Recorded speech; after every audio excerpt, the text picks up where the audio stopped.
got a Rabidog join the show. Cam from the Growl, but Rabidog Films. But you may be recognizing and seeing his face more often. I sure have been, as he's been working on this film, The Growl. What the hell is this, man? Oh fuck! It's this is quite a passion project. I'm gonna be straightforward with, just because I have no money to start with. So for me to do a project and actually follow through with it, there better be some actual meaning behind it. So as we Rabidog, we've been doing some music videos. We've done some horror stuff. My partner Phil Pattison, he's been running Rabidog since like the mid 2000s and shot a full-length movie for Brain Damage Films back then also. So that was kind of where his credit was. And then if you ever hear the hardcore band Haymaker. Yes. They were on A389 and definitely like one of those, like those Philly labels and stuff like that, right? So Phil was always their right-hand man filming shit all the time, so he's got like a plethora of all this behind-the-scenes stuff that these hardcore fans are just gonna like shit their pants over. So nice. Phil's been doing stuff for a while, and him and I, we kind of connected through horror conventions, and being like-minded into just all the B side of filmmaking. We just love cheesy horror and that sort of thing. So he's a metalhead, we're metalheads, and we joined forces. And then one of our friends that runs the Raven Banner distribution company out of Toronto, they're one of the big independent distributors for horror and action and all this other stuff, like indie style. So a buddy of ours, he works the booths, setting up the DVDs, selling them, and pitching the projects. So I walk up, take a look through all this shit, and so I noticed there's a Vakken documentary. I noticed the Thor documentary. I noticed they had Iron Maiden and stuff, right? So I'm like, oh shit, hey, you guys do the documentary stuff too? Like, I've never seen anybody do a death metal one yet, right? I mean, we had what's his name, Beelzebub from the grimoire, right, of Exalted Deeds. Yeah, exactly, the grimoire. So yeah, man. So Beelzebub, he's Mr. Independent filmmaker guy, right? So he did a a death metal documentary about almost 15 years ago, really, and it was so-so. I mean, I think we've all seen that. I think that's a Beelzebub trademark. So-so. Yeah. What do you mean? You don't like Ant Farm Dickweed? I can't say I've seen that one, but I've seen a few of his cuts. They're a little. We'll just say they're amateur. Bill's a great guy, but hey, man, whatever pays the bills, right? Does it though pay the bills? I wasn't sure. It pays it does Bill, for maybe him, actually. Oh wow. Yeah, it actually does. I mean, again, him coming out and hanging out at all these horror conventions all the time, we just became good friends. And literally, that's the first thing I asked him. I was like, man, like, you pump out so many movies and all this material, like where do you have time? I'm assuming you have a full-time job. He goes, actually, this is my job. Wow. People and my fans, they want to see naked chicks and heavy metal. I give them naked chicks and a lot of heavy metal, and it pays my bills. Nice. Well, like, holy shit. Okay, well, we're definitely doing something wrong here, right? Yeah, fuck. Like, so what did we spend basically an hour getting ready for this? And it's like, I don't think Bill's putting that much fucking time. Just set it and go. Let's get Corpse Grinder to try to do Marietta Little Lamb. That's all he gives a shit. That's his production value. Is if Corpse Grinder. Yeah, literally, right? Yeah, he would have wrapped his movie already by the time we finished this up, too, right? And do, like, nothing to redeem it in post. That would be like us. Like, we'll hang this up and, like, we'll get it in post. We'll get tight in the ends. Like, no, probably not Bill. Now, speaking of which, we didn't get to welcome back Tommy, who you get to see here on the channel a little bit more regularly. And probably at least more. Behind the scenes, maybe. At least behind the scenes, yeah. Man, he did a tremendous job with that new intro and all those graphics that producing. Fuck, man. Yeah, he's making Beelzebub run for his fucking money. And more Playmates or whoever the hell he gets to be naked in his videos.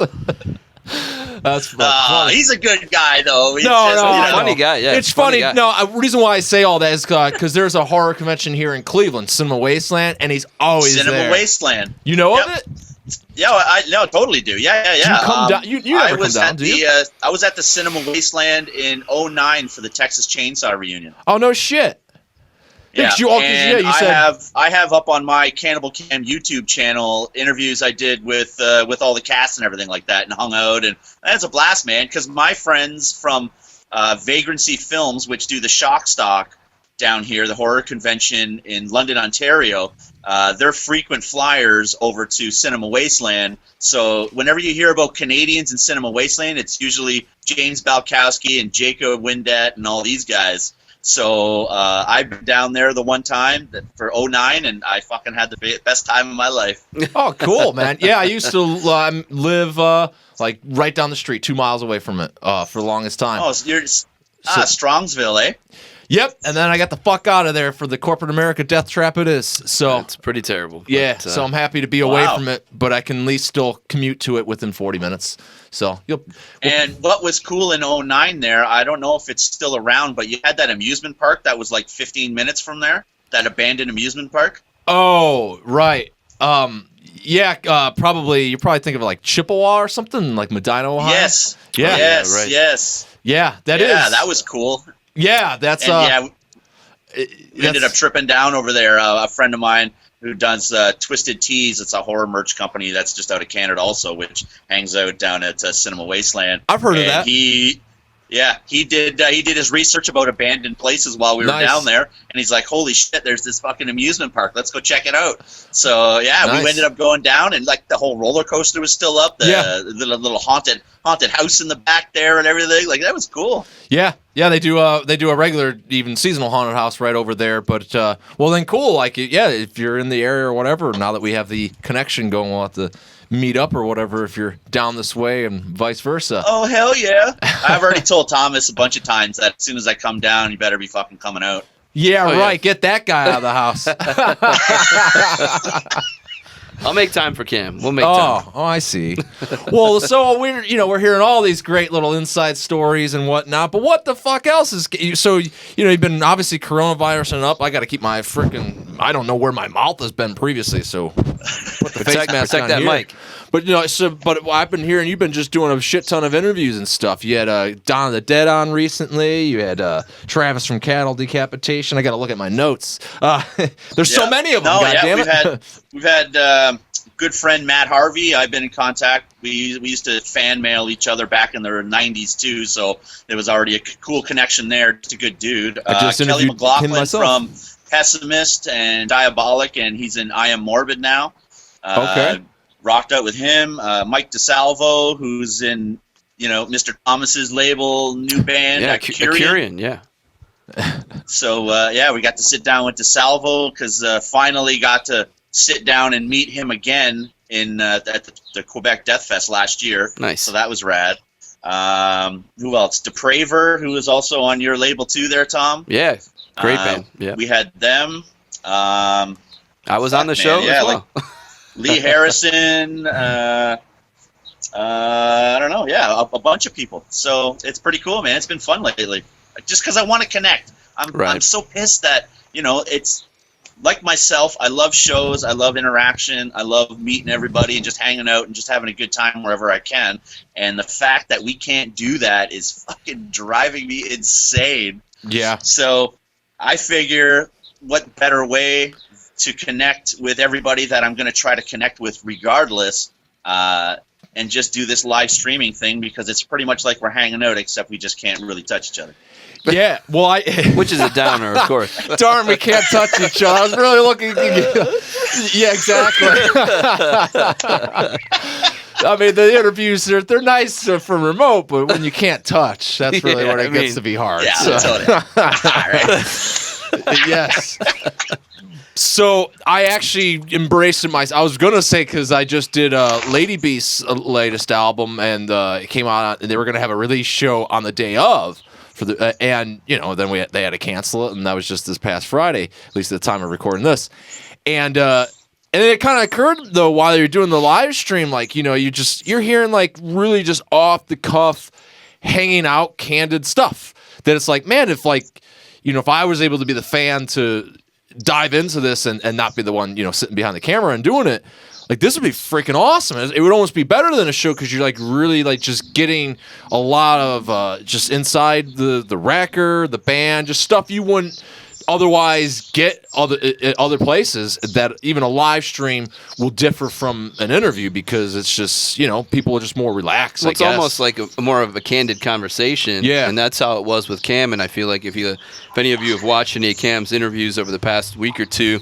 it's like that. It's like you're a fly on the wall of them just kind of having a conversation and hanging out, and less of a Q&A back and forth kind of thing, you know? Yeah, exactly. Yeah, totally. And like, I mean, a lot of people know a lot of information about everybody already, right? Like we already know, you know, how Travis did his vocal lessons, right? How, you know, where Nunslaughter came from and all that kind of shit. And like you said, we're just hanging out. I'm in my fucking backyard. I want to hang out and just relax, right? And to have everybody just like, you know, answer their phone, they're on the couch, they're just fucking smoking a bowl or having a drink or just hanging outside or whatever. Right. And I want to get some of the questions, but I find it more of just a chill friendship kind of thing, right? Instead of, like you said, just asking question. Right. It's like, no, how the fuck are you actually doing right now? Right. What's the one we like? How did tour go? You know, like all these generic questions. Oh, dude, that's how ask. everybody is. Like, yeah, they'll get it. Like, well, even when we did the Glenn Benton interview, like, I was a pig and shit. And like, oh my God, like, you know, Hellcast and Reaper Metal is going somewhere. You got this. And then like, just quickly before that, I'm like, just curious, like, what is Glenn Benton interview doing on YouTube? And then it brought up like this interview with this dude, and it was the worst shit ever. Oh yeah, and it really made it was a total boner killer because it's like, how the fuck did this guy get Glenn Benton? This guy sucks. And he had like 24 views, and it's like, how's the tour going? What was it like working with? It's like, we don't care. That's what all the answers are, really. Yeah, right. You know, did Glenn Benton fucking get late to his next interview because of you? Because he did for us. You know, so it's shit like that. That's like, oh, maybe, you know, you could do it better. But really, like, how many times have you been just chatting with somebody that you're like, fuck, man, if only we were recording that would have been the best interview ever. Right. And so that's kind of what I feel the live stream does. And that's what Cam's been doing. I mean, to a T, essentially. To a T. Yeah, no, totally, man. And like, you know, we seem to all be friends anyways, and we're always going to nerd out about this shit anyways, because that's just what we do, and this is why we do it, right? Because we're doing these podcasts and live streaming just because we want to stay connected anyways. But I want to just hang out as a friend. Like, hey, man, you need a coffee? Hey, man, what do you think of that coffee, actually? Right. If you had that coffee, you know, if you had that coffee on tour, would you have reacted differently that way, maybe, or something? Like, right. You know, just get random instead of the usual, because everybody's fucking sick of the usual questions, man. Exactly. You just want to talk to people as people, because that's what we were. We're just fucking people. What for me, basically, yeah, how is the tour is like, whenever I'm watching like an interview, that's like, it's like a slap the forehead moment. Yes, like, just come on, man. Like, so what's like one of your I can't fucking believe they just said that, of all the opportunities they just had for an interview. Fuck. Maybe not that big of a dickhead as me, anyway. Well, it's just cool because, like, I mean, you see everybody online and, you know, how they portray themselves. Everybody's evil. Everybody's fucking, you know, the best guitar player and all this kind of shit. And then to actually just have them just, you know, sitting behind, like, the screen or the TV and then just going, oh, hey, how's it going, eh? And you're like, holy fuck, man. Like, you played in Pessimist and you're like, you know, it's one of the fastest bands. And, like, you guys are just ridiculous. But you're just some dude that's just sitting in a chair behind the fucking, you know, guitar, and it's nice in California. And he's got his checkered PJ pants on. Right, exactly. I noticed, what was it? I think it was on Monday when I interviewed Travis. I moved my set from upstairs because, my wife's kids, they're over every other week, so they're here this week, so it's like, holy fuck. So I brought all my stuff downstairs, and as I was trying to set up, my little studio or whatever, I had a chair, sitting on a chair, and then I get up and I was like, I looked at the camera and I was like, oh fuck, I got my jogging pants on. I was like, I guess we're just fucking being comfortable at home now. Yep. Holy shit. I'll tell you what, I got to take this opportunity to finally bring this up because it's just something I wouldn't otherwise bring up, and you're not going to be able to see it, Cam, but I'm sure you already know the example. Like, so when you see, like, these checkered pants and stuff that, like, I get them frickin' every fucking Christmas for my mother-in-law, right. And it's fine, they're comfy. Yeah. But, like, at the end of the day, I got two ideas here. The first idea is, who the hell was like, you know what? Solid colors, men aren't going to want that. They're going to want these stupid fucking designs, like, they want flannel deer pants like that. Yeah. And, well, maybe the checkers, but, like, I got ones with, like, fucking deer on them, and it's just like, no, we don't need these. And then the other thought is, man, if you want to get some fucking metal, like, novelty products going, as is, like, the thing now, where the fuck are the PJ pants? Right. Wouldn't you want some Hemdale PJ pants? Hey, maybe Speed Clothes will have that for you soon. Cam, how are you on the? So right? would you buy up some metal PJ pants? I totally would. Man. Because I remember, just like in the '80s, skateboarding, and when I first started getting into Powell Peralta and Santa Cruz, everything in the mid '80s, everybody had jogging pants on at the time, right? So it was like Powell Peralta, Rat Bones, jogging pants and shit, man. And I wore those things with pride. I actually still have them, which is absolutely mind blowing. But I would love to wear a pair of the pajama fucking Hemdale pants, man. And I would wear them out to the grocery store. Hey Cam, do you remember when there was a thing in metal, and I think sports did it too for a little while, but in the 90s there was a obsession with ZUBAZ. I know a lot of people won't remember what ZUBAZ is or was, but do you know what I'm talking about? I feel like Pete Sandoval always wore them. They were like a pseudo-military print, but they look it up. Let's see if we could find one to post. ZUBAZ. ZUBAZ? ZUBAZZ, maybe? Well, first off, anybody watching, like, those are the pants I'm talking about. No man should be wearing those or getting them as a fucking gift. I didn't get those ones, trust, by the way. A lot of people are like, man, Reaper, I got to see the Reaper fucking collection. Where hopefully he gets really laid back during this COVID and busts out the pajama pants. I got to see the arsenal. You might if I get that comfortable. But ZUBAZ were ZUBAZ were these ridiculous, almost like camouflage, but tiger patterns. Almost ZUBAZZ,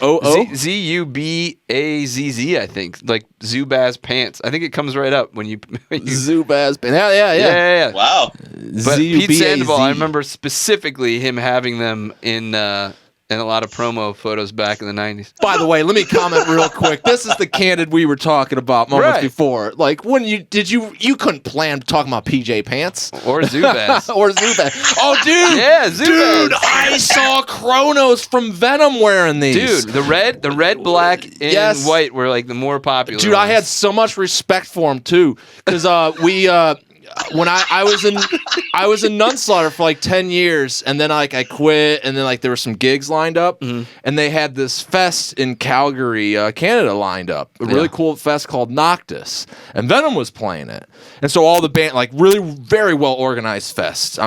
It's a shame it's no longer. And so all the bands and even people could stay at the same fucking hotel. Yeah. And so Venom was there, and Kronos was just there, like eating his coming down to the pool, and he came down to the pool in literally those ones. Those ones, color? Dude, the blue ones too. That good, the blue ones. Oh, Cam, I wish you could see these.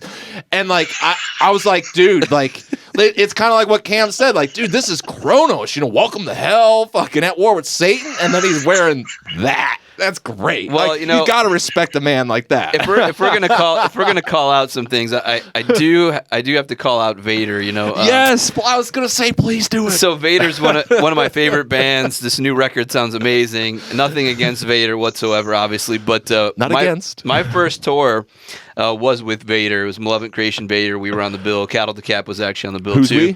When I was with Abigail Williams, and for the audience. Oh yeah, they don't care. And I'm just that guy with the trendy glasses or whatever, so it doesn't matter. Maybe not. But but anyway, so the thing that baffled all of us every night, and that was the topic of conversation, was like, what the hell are Vader wearing every night? They had the Hot Topic bondage pants, so they were like super baggy with the straps, you know? Every night, man. They looked like little kids on stage. It was pretty ridiculous. With the straps too, that like yeah, you just the think bondage like straps where they, you know, you I can't just move your legs. imagine running in those. Like the first step, it's like it just makes me think of that Homer Simpson in the episode that Marge becomes a cop and she's like chasing down Snake and he like does 2 steps and he's just out of breath. Right. Where I just figure like Vader does 2 steps and they just fall over in those fucking pants, man. It's like, who invented these stupid ass things? Well, someone wanted to tell them like, hey guys, in America you don't look cool. Well, we were all discussing, okay, who's gonna talk to Vader? But I don't think anyone ended up doing it, you know. So Peter, yeah, we got to talk, man. Gotta talk about those pants. Yeah, we got to talk, dude. Well, my friend Sebastian's really like not really good friends with them, but he's kind of got the in with it. Oh. So maybe we could just. Well, they're not doing it anymore. They're not. They're definitely not doing it anymore. Dude, let's just have an interview with Vader. Speaking of downtime and live streams, like, and what was up with the Hot Topic, right? Oh yeah, yeah, Hot Topic pants, big time Hot Topic. Oh, you have pants. to do that. You have to do that because nobody else will do that. That's right? true. That's true. We could do that. There we go. And why not? And a lot of people kind of regret some of their looks and what they did and how they changed their genres and stuff like that too. I'm right? guilty. So something like that is just like, hey, bro, we have mad respect for you, but what's up with those pants in the 90s? Yeah, exactly.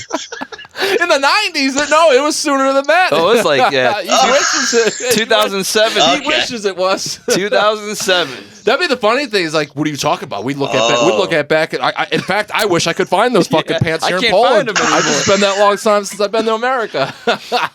Well, the fucking. Getting pants. back to what you were saying, Reaper, about questions that people ask that might be annoying, that kind of thing. I do want to pose our friend Cam a question that he posed me. And when's the first time you heard the growl? Oh, literally the growl. And how it affected you, and kind of the same thing you asked me the other day. All right, so I grew up BMX racing, skateboarding, all that kind of shit. I'm 45, so I just grew up with it since the early 80s and stuff like that. And I think it was about 86, 87 is when I was really getting in like a pro skateboarding now, right? Like, you know, Sims and Santa Cruz and everything. You know, I was getting fucking just obsessed with this shit. So obviously growing up, it's hard to find, you know, punks and, you know, metalheads and stuff like that. They're few and far between. Not at all. So in grade, yeah. So in grade 7 and 8, skateboarding around, I met the bass player, which was in my band Mangled, the death metal band back in the 90s. I met him skateboarding, and he was just like some young punk kid. He had a mohawk. I think he had like a Subhuman shirt on and shit like this, right? And I'm like, okay, he's in my neighborhood. He's skateboarding with another dude. I mean, let's go hang out. Let's go see what's up, right? Right. So we start talking, start hanging out and everything, and you know, big punk, and started showing me skate vids and shit like that. So you know, start to get Black Flag, start to get into Minor Threat and, you know, the Faction and all this other shit, all that punk stuff and hardcore. So then, you know, obviously start meeting skaters and other punks and stuff, so things got a little heavier. And then, yeah, it was around 89 or so. The bass player in my band, he used to go shop at this local head shop, which was a record shop called Pop Tones. And he grabbed this compilation called North Atlantic Noise Attack, and it was from 1989 on Manic Ears Records, and it had all the UK hardcore like Heresy, Doctor and the Crippins, Extreme Noise Terror, all these, you know, all these fucking UK punk bands. Nice. And Napalm Death was on there also. So he comes to me and he's like, "Oh man, you got to hear these fucking bands, man.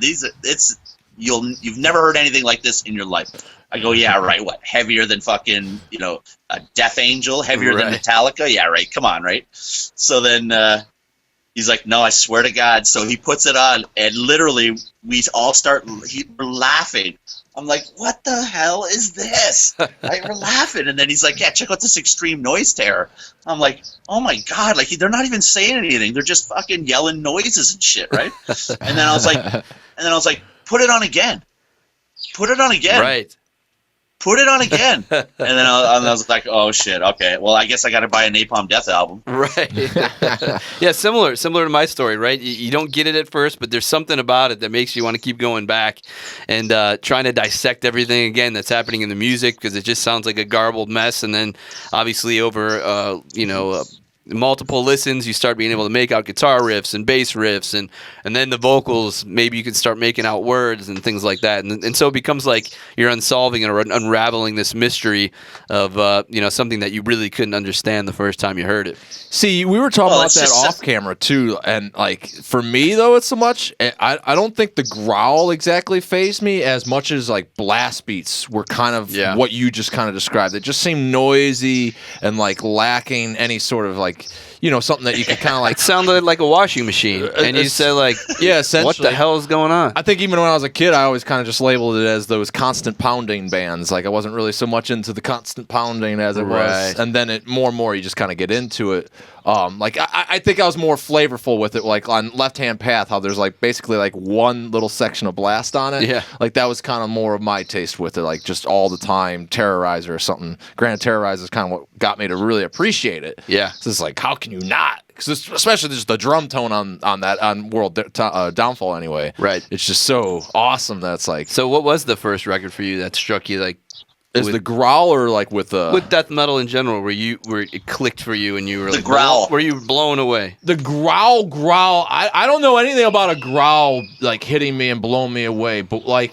And which is kind of weird because I have a weird like introduction to it because I did know like Cannibal Corpse and stuff. Well, like, you had all the older brothers listening to all this stuff when you were really young. So. Yeah, I mean, I was listening to it with them at the same time. Right. So it was I knew like you definitely Cannibal. Like, dude, like I'm not trying to be Mr. More Metal Than Thou. Like in fucking fourth grade, I had like Vile and shit. And so like I knew it, but like it didn't really faze me, but. Desultory Into Eternity was the record that, like, when you hear people like, when I heard Rain and Blood, it just blew my hair back. Like, that was the record that blew my just a great record. Yeah, it just blew me away. It still blows me away. Like, it's just one of those records that still, like, it never gets old, and like you, I guess, hear new things every time. Yeah, one of those. Wow. Are you a Desultory fan, Cam? Cam was like not swallowed really a a huge snake. one. I remember dealing with them and stuff, tape trading and whatever like that. Yeah. But I never really absorbed it then because like when I first heard Napalm and Extreme Noise Terror and shit, I wanted to hear the fastest of the fast of the fast. Yeah. All Should probably time, hit you at the wrong time or something. Well, because timing's like totally you know what I mean. Timing like, is important. Timing is very and when you hear something. It's so much in weird ways. Like even shit like. For instance, it's going down way different path than blasting and stuff, but like a weird guilty pleasure is I actually like Anthrax Stomp 442. I actually do too. Yeah. What an awful album! Like most people would think, especially coming from me, who's come up with segments and shit pointing out what happened. But I think because I just heard it. Kind of like, and that shows my age, I guess, but like just that early. Yeah, the right time. Yeah. Or right. Yeah, because maybe that's it too. Like the younger you are, because you're more impressionable. Those are because there's something about that too. Like when you hear shit, if you heard something now, you're even if you love it, are you going to really be that fazed by it? Or that enthused by it. Right. Where like if you were 15 here and it's still to this day, you're talking about it like Desultory. I'm still fucking talking about it. Yeah, made like, more of an impression, a lasting impression. Maybe is it because it's the impressionable years that do it? It's possible. Of course it is. Yeah.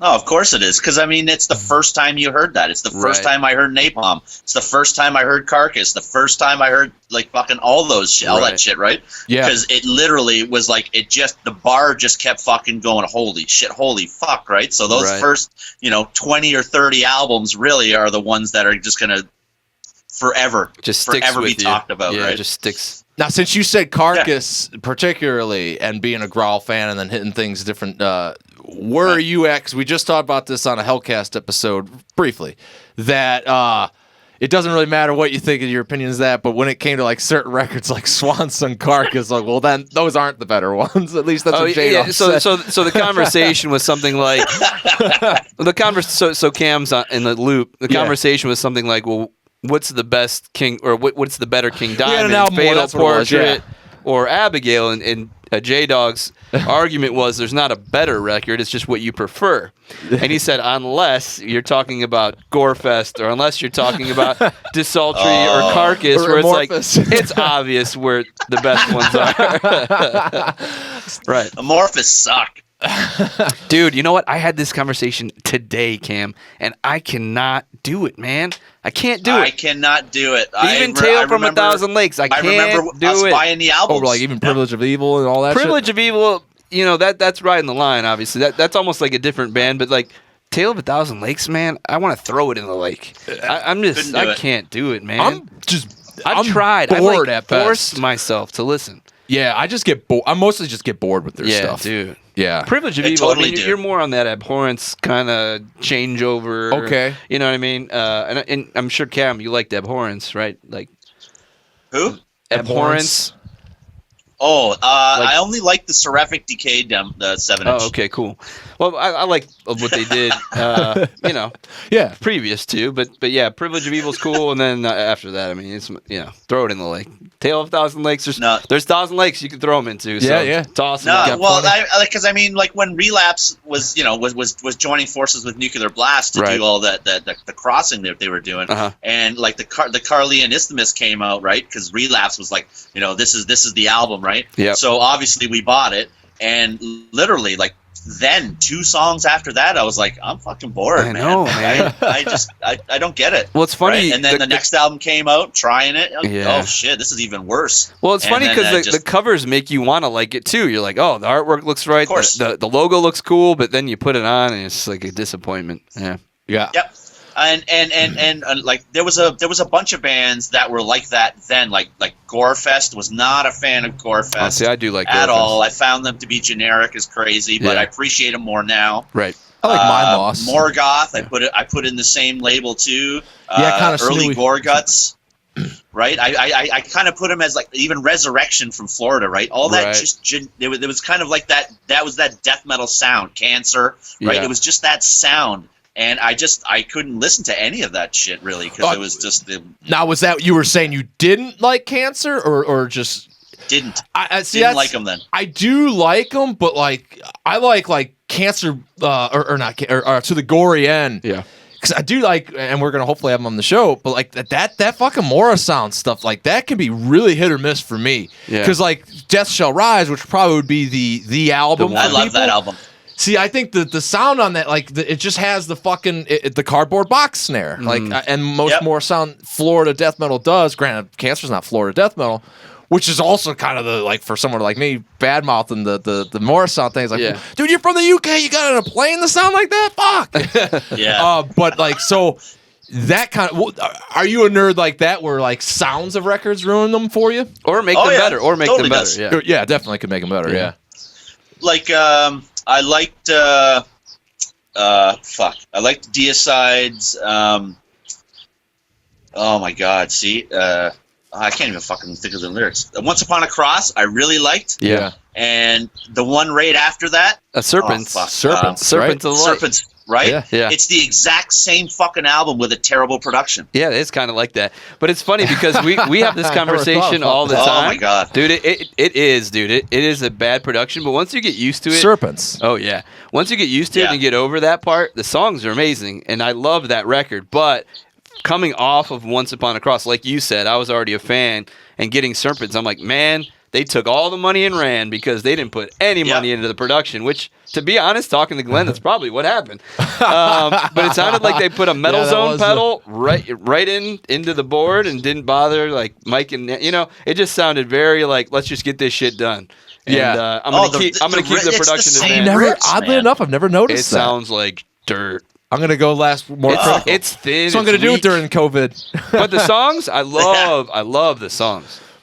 Yeah, but it's just Once Upon a Cross songs. They literally are. Yeah.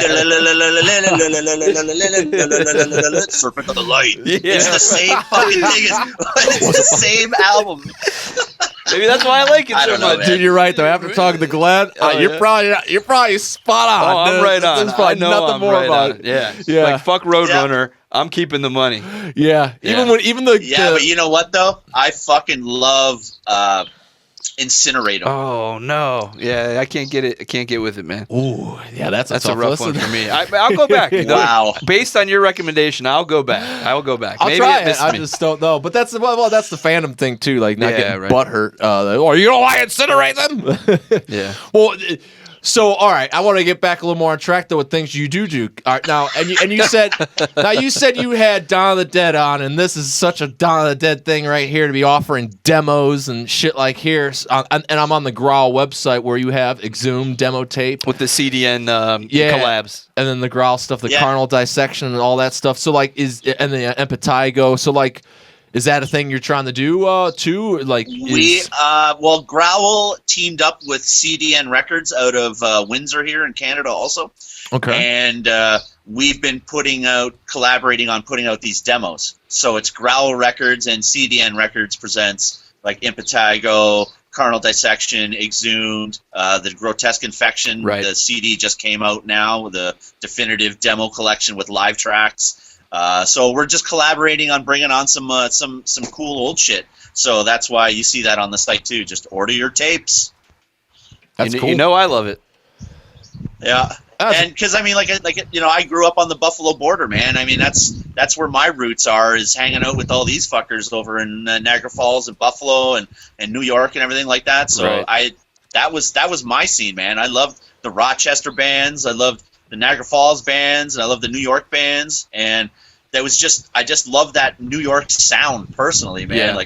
Like Effigy of the Forgotten is probably there's nothing like nothing like that fucking album, right? Yeah. And everything that was around it though fucking killed at the time too, man. Like a lot of people thought Pyrexia early shit was like just bad ripoff, right? And it's like, no, they brought it to a cool another level and I like the garage sound on it and everything. Yep. Like it was fucking awesome. And then Internal Bleeding and then Mortician, everything else all around it, right? Like Yeah. it's just a cool fucking sound. I love the New York sound. So, does this mean that the GROWL, and talking about the GROWL, is it going to maybe focus on progression with it? And by which I mean, if you didn't already, please do me a favor and get Chris Barnes into the documentary. I'm trying. And then He's asking asking Chris for money. what happened. Yeah, we need Because to know how do you what go? happened. Like he was Yeah. the star. Like when it came to a GROWL and everybody here, He was the man. Like he was the man.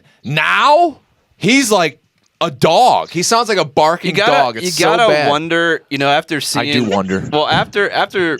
We've obviously progressed in learning about how to growl, and obviously, they've had these vocal coaches kind of teach you the proper way to scream and Right. growl over the years, right? So why is he gotta struggling? you got to wonder why he must have done the complete wrong thing forever. You know what I mean? He had it, and it just He had I it, don't know dude. if it's the smoke, And I now don't he's like know one of if the it's- worst. It's pretty gnarly, dude. Pretty Yeah. gnarly. It's Because embarrassing. I did an interview with him over the phone probably around 2002, 2003. And, obviously I was like, hey, man, I'm just, I'm interviewing you for a local, magazine that's in the Niagara Falls Buffalo scene. And he's like, oh, that's cool, man. So I started, obviously name dropping. Let's get comfortable, right? So he, turned out cool and stuff. But then one of the questions I asked him was just like, so how do you feel about your vocals now compared to when you were in Cannibal? Because it seemed in Cannibal that you went from a different vocal style on all the albums, which was cool. But there was something about it. Like, what are you doing now? Right. And he's like, man, he's like, I didn't have the vocal freedom I did in Cannibal like I do now, and I love what I do now way more than I did in Cannibal. Oh, what my freedom goodness. is that to do AC/DC covers that shouldn't be? I mean, that's an abuse of the privilege. Then, like, No, that's totally. crazy, man. I don't understand. He's just like, I wanted to grow, and I couldn't grow in Cannibal. That's not growing. That's shrinking. This has got to be an excuse. Dude, I mean, it is it isn't everybody involved in this conversation. We all agree. An excuse, right, man? We're not dicks. This is an excuse. If We're 99 going people agree, the one person has to be wrong, right? I'm rolling out to the audience. Yeah. Do you agree? Whatever Chris is doing. Well, Cam, what year did you say that was? 2003? 2003. It was like 2003. Oh, he's been sucking for a long time by that point then. Yeah, dude, fucking excuse. It's a full-on excuse, because then he only got worse. And then No Matter, the Christmas album. But look up on YouTube the 6 Feet Under Graveyard Christmas. Graveyard Christmas. That is actually put together fucking quite well. Dude, you gotta listen. Or listeners, you gotta listen. I know the guy that was involved in helping put that together. Very, very. I know it as well as myself. Fuck it. Should I admit it now? Does. I don't think I've ever admitted it. I think we just keep it going. Okay. Yeah. Yeah, it works. It works. So back to those demos. Yeah. What's next, Cam? What's next? So because I want to know this then. Because we're, giving Chris a little bit of a rag. Maybe there's somebody that kind of sucked more than Chris. Do you think there's anybody that had the same digression as Chris? I don't know, man. That's pretty glaring. But maybe because he was so popular that his fall is that much more noticeable and well documented. Because he never really just got left. an ego, man. That sucks. Yeah, that sucks too. Yeah, that sucks too. Why do you have to get an ego over a fucking death metal band? Yeah, I don't know, man. Well, it's funny because I think we talked about Glenn maybe regressing, but at the same time, I don't think he has. I just think he doesn't care. There's far more. Yeah, because especially Glenn, great example, and then the ego factor. Like Glenn has an ego, but his is far more of like the biker fuck you. Right. Where it's like, dude, that's what you kind of want this guy that's notorious for being a dick to be. Yeah. It's like, you want him to be a dick. Well, yeah, he's a badass. And badass. There you go. And he can make fun of himself. Glenn can make fun of himself. Chris, there's... Oh, man. It's nothing but a laugh, and he's not laughing at himself, and it's kind of like, how is he not laughing at himself? Like, dude, did he hear that cover of You Shook Me All Night Long? That was comedy gold. And I saw on Metal Archive, somebody said, Chris Barnes, I'm fucking pulling it up. I don't want to be quoted. I don't want to be misquoted here. I don't want to misquote Chris Barnes either. I don't want to be rude about him. How about while I do that, Tommy, can you real quickly grab us some sips of courage? Some beer? Yeah. We'll give one to Cam. It'll probably arrive in a week. Where are they? They're in the refrigerator. Oh, I can do that for sure. Hold on. Yes, because we don't want to misquote Chris or anybody else, but we gotta know. And then chatting with Travis too. I didn't want to bring up the whole Barnes Travis feud that went on too, right? Ooh, there is such a thing. Well, while I'm looking, why don't you fill me in? What's the feud? I guess Cattle was asked a couple times to join a 6 Feet Under tour. So obviously what Travis and the band at the time were just like, we've heard this shit. Is it true? I don't know, but we got to get out to the fans anyways, so let's fucking do it. And so they stockpiled like as much merch as they can put together, which was like unfucking believably amount of merch. And then Chris started noticing that their merch was selling better, and they had more versions of all this artwork and all this other shit. He was pissed off, so then he ended up confronting them, Travis, about the merch and all this other shit. And then I don't want to misquote or anything, but he was getting pissed, and then Travis spoke up, and then apparently Barnes gave him a little knock in the jaw. Really? Wow. A little thing, and then booted out back onto his bus, and then hid there and shit like that. And then obviously Cattle's just like, well, then fuck this. Like, what are you dumb? Wow. I gotta know. Well, it's weird because I saw Travis really commend Barnes on like that was like one of his greatest influences, and then to have one of your greatest influences do that or have that experience with him. Because Travis is on that Cannibal Corpse DVD, the history or whatever. Yeah. I gotta know what like 4 foot tall, 100 pounds Chris Barnes punching you in the face feels like. I don't know, man. Right. And Travis is a good sized dude already, so it's like, yeah. I just feel like it's like that clip of Glenn Danzig getting socked in the face by that one guy. Did you ever see that before? Oh, Northside Kings. That's right. That's a beautiful clip. because fuck Danzig. Isn't that and I unbelievable? I like how he's being a tough guy, and then the guy's just like, I've had enough of this. Boom! Yeah. He's just So down. easy. And it's So just like, easy. there you go. There's all that stupid, all those shitty records just went down. They should be too. Yeah, no. Danzig sucks. then, So sorry. Oh, But yeah. then friends of ours who do a circus sideshow, they have like 30 Guinness World Records. The Monsters of Schlock. Okay.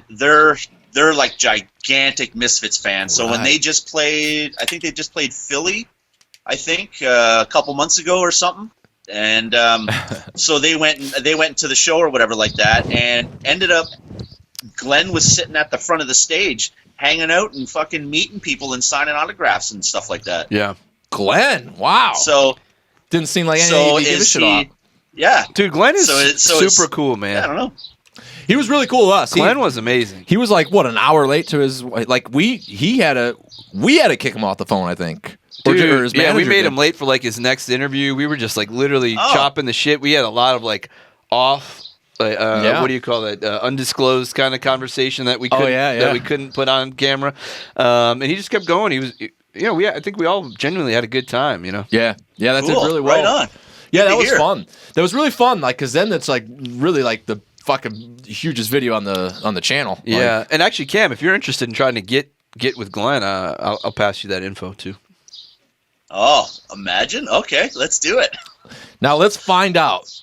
Now, Cam, have you had the? Let me select my words here. Let's just go with pleasure of hearing 6 Feet Under Graveyard Classics Part 3. Oh my goodness. No, because I literally stopped at the first one. Oh, how could you? I can't. I literally can't. I can't do it. Dude, like, do you go back to since you couldn't do it, I guess you probably weren't going back to like Tomb of the Mutilated, and it was destroying. Well, I guess to anybody out there has Hold on. We got technical video here difficulties. going on. Yeah. Well, I'll There it was. continue with Okay, my. we're back. We could hear you. I'll which is blab good. with my rant since I was cutting to a different angle. I was trying to pull it up though. I'll just misquote it or not. Somebody fucking pointed out, and like it really got to me. Like, dude, like you know how like when you get older and like or when you're a kid, especially the growl. Actually, this is interesting. I want to know this first, and then we'll get back to Chris. Like when you were a kid, did you not have like people, like? You're not gonna like that death metal shit, all that growling and all that. Like when you get older, you're gonna like Neil Boys Diamond. to Men. Well, I don't know about that bad, but or anybody could see it back then. But yeah, like, did you ever have people like telling you like you're gonna like this shit? We're like now being the age that they were saying that. What they were describing wasn't like I was all of a sudden gonna like Boys to Men or Neil Diamond or whatever soft. They were talking about being soft. Right. Well, I watched it with my dad. No one told me anything, but my dad grew up not a heavy metal guy, but a rock guy. I mean, but heavy rock. So obviously your Led Zeppelin and stuff, but also like Montrose and I don't know, cool bands though, like cool rocking band. You know, Thin Lizzy's Montrose, right? Uriah Heep, like kind of on the cusp of heavy metal influence. To influencers maybe, right? But then, when I'm in the car, when he's taking me to school, it's like Whitney Houston and all this shit. I'm like, what happened to you, man? Yeah. Like, you're telling me all these stories. You're falling asleep with your headphones and blasting this music. And right. Where is that? Like, let's listen to that. It's like, just because it happened to you doesn't mean it's going to happen to me. Yeah. So, like. Not at all. Exactly. So, like, but like, I would say, I'm in my 30s. Like, I've stayed intact with all the brutal stuff, and I still fucking find new ones and like them and stuff. Totally. But then I've also just started liking stuff that I wouldn't like, even certain traditional heavy metal. I didn't really give it too much. I gotta be honest. It took me till probably about like my 20s to give a fuck about Judas Priest, because it was always just like, dude, that's a classic rock. We didn't grow up with it, so it's different. Yeah. Yeah, and it's like, now that we're at this point, and not new wave of British for Judas Priest, because they're not new wave, they would be the original, but like, it's like cool to like that everybody's like, oh my god, Judas Priest, where it's just like, dude, listen to the new albums 317 times. Yeah, and it's just like, what happened to really not caring that much? Cam, and, you got like, a truck talking going about on over Exhumed? there? Sorry? Is a truck in the background or something? Yeah, you got a hear ya. semi pulling in or something. It's super loud. Yeah, oh yeah. Okay. So you're a different age group, Cam. What does any of that? Do you relate to anything I just said there, or is like this in a way? My parents were. My mom grew up with. She loved the Beach Boys and the old Beatles before they started doing drugs. So that was her era. She liked the poodle skirts and all that kind of shit. She grew up in the 50s, right?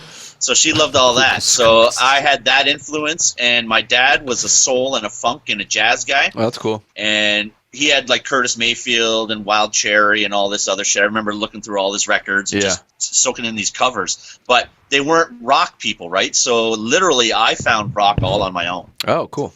And just putting on the radio, because literally as soon as I could figure out that I could have a set of headphones and not disturb somebody while I'm listening to music on the radio, I was like, this is the fucking best invention ever. Dude. So literally I went through headphones and just listening to radio stations and recording shit and all this stuff. So whenever there was something heavy, like, you know, Eruption from Van Halen was starting to play in the 79, 80, right? Right. And it was like, what the fuck, man? Like, how distorted guitar is that? Right. That is insane, right? And then all of a sudden Ozzy kicked in, and a neighbor of mine, his older brother was Iron Maiden and Judas Priest. So I was kind of getting into it then, but then all of a sudden I found breakdance, and I abandoned everything for breakdance and hip hop. That's for funny. Like years. Me and you talked about that. You know, I grew up in where I was the minority. You know, so I did grow up with hip hop, but like we talked about, I think you know, the fact that what am I trying to say here? That we like the extremes of everything, because hip hop back in the day was an extreme musical expression. They were not playing it on the radio, and obviously it got that turned the whole gangster thing, and they weren't playing that shit on the radio for sure. So yeah, I think that happens with a lot of people. It was cool to hear your story because mine related closely to yours, where we did like all these different things, but they were all on the kind of outskirts of mainstream society. You know. Of course, man. Yeah, because I mean, personally, I always found it hard to make friends with a lot of kids, even back in the day, because I liked weird shit and different shit, and I liked BMXing, and I liked fucking, you know, listening to Ozzy Osbourne and all this kind of shit, right? So obviously in grade 3 and grade 4, there's nobody into anything at that age. You don't even know your fucking self in grade 3 and grade 4 yet, right? So, but already by that time, right? Like I wanted to play video games, I wanted to go bike riding, I loved music and all this kind of shit. So I just had a hard time fucking relating with anybody. So I like I did, man. I just fucking would put the headphones on and just listen to everything that I could listen to, everything, man. And I did. I loved the soul stuff because of obviously my dad. I liked the Beatles because of my mom. But then I liked I started listening to a lot of soft rock. And then there was the rock stations and the country AM stations and all this other shit. Like I absorbed everything, but I jumped right into hip hop and breakdance, and that was my shit, because that was the most underground thing that I found. That even to distance myself even more from everybody. Right. A white boy in the 80s doing breakdance and all that. Yeah, exactly. Seriously though, but I mean, like, it was underground back then. Like you said, like that kind of shit. Nobody knew, you know, people knew Sugar Hill Gang just because that was the song. Right. But then you start hearing like who's Schoolie D and Big Daddy Kane and Mishy Me and all this other shit too. Cool Herc. So I found that cool because nobody knew about that. Well, yeah, you were still the outcast, you know? You were still that guy. Totally was. Going back to your I thought it was kind of cool that you mentioned, like, going back to when you were in 2nd and 3rd grade, you know, no one knows what the hell they like. Like, they, you know, they're friggin' my kids are older than that now, and they still are figuring out, you know, what they like or whatever. And so, don't you love the guys, and I'm sure you know some, Cam. I know Reaper knows guys like this, but when they go, yeah, dude, I've been in the metal since I've been 5 years old. Oh, yeah, I went to that Morbid Angel show back in 91. It's like, dude, you're fucking 3 years old, man. Shut the fuck up. Oh, man, you know what I'm talking about. I know. Oh, yeah. You know those guys. The guy that's so full of shit that you're just like, dude, you're like 2 years older than me. You weren't there. Yeah, like. Yeah. Alex Webster did not sell you a fucking Tomb of the Mutilated shirt in 1994 in Cleveland when you were 8. and the album was banned in Germany. It just didn't fucking happen. Right. And somehow you keep telling this story in front of me, knowing that we're 2 years apart. These are those like more metal than you guys. They gotta like one up you. What is that shit? They gotta one up you, dude. They're always trying to be more metal. Because if you do, see, the funny thing is it's a metal thing. Well, it's not though. It's a fucking poser thing, is what it is. Because it's a poser thing. It's a poser thing. Because the effect of what you're trying to go for is to basically be respected. In fact, it's doing the opposite, dude. Yeah, right. Why do I give a shit what year you were born? It's the carnivore line. We came from different twats. So why do I give a shit? I don't care when you came out of the womb, dude. It doesn't make me look at you differently because you didn't control that shit. It's just funny because everyone knows someone like that in the metal scene. It's like a common thing, you know. Oh, you know someone like that too, Cam? I know everybody that went to all those shows, so nobody can lie to me. Didn't see any 8-year-olds coming to a fucking Cannibal Corpse show back in the day, huh? Right, pretty much, right? You know, there were age restrictions on a lot of those shows back then. That's what I'm saying. You know, 18 and over. That's how 21 and over. Dude, it's what's a fucking Beverly Hills Cop? All I smell is your bullshit. That's what I smell when I hear stuff like that. Because most of the time, a lot of the shows back then were in just random bars and places that didn't have the security and everything like that, so they had to put age limits on that shit. Right? Oh, dude, and you could smoke in clubs and all those things. Right? Exactly. Yeah, I remember seeing an immolation show, like a bootleg LP that it was going, like Cam said, it'd be at anywhere, and it was it was in Cleveland. Yeah, but it wasn't in Cleveland. It was in one of the burbs, North Homestead. It was in a fucking bowling alley. Oh yeah. Yeah, I'm just saying. You know what I mean, though? Right. That's cool. So it's cool, and it's totally the point. Dude, 8-year-old wasn't there. Your mom's not dropping you off at Cannibal Corpse, dude. No, because I was on a fucking bowling league as a kid. The bar section, there was always I didn't know what I didn't really know what a bar was per you're not se. paying attention. Right. But there was a section you weren't allowed to go in. Right. So that's what I'm saying. But I will say this. I will say this.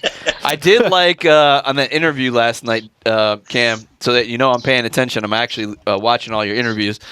When Dawn of the Dead did mention when you're still at that age where you're a little young to go to shows, you're like 13, 14, and you just start going, and you do have to have your mom drop you off, but you're like, hey, mom, drop me off back here at the corner so I can walk around the corner looking cool. I thought that was gold. That was everyone's been through that, dude.